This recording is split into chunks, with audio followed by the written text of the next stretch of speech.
Мен Сейітжан Дархан Дулатұлы, Батыс Қазақстан облысы Бүкеердас ауданы Жаңғырхан атындағы жалпы орта білім беретін мектебінің 5-ші А сынып оқушысы. Фариза Оңғарсынова күз суреті.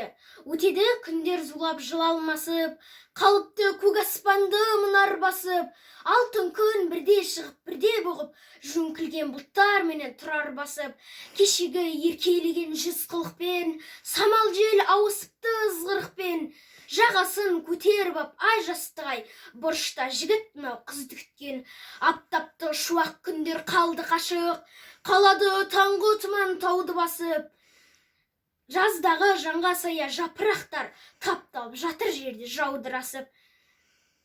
Құрақтың қурағаны күз жеткені, алқызыл алмалар тұр іздеп мені, баяғы базар кеткен керуендей барады тырналардың тізбектері.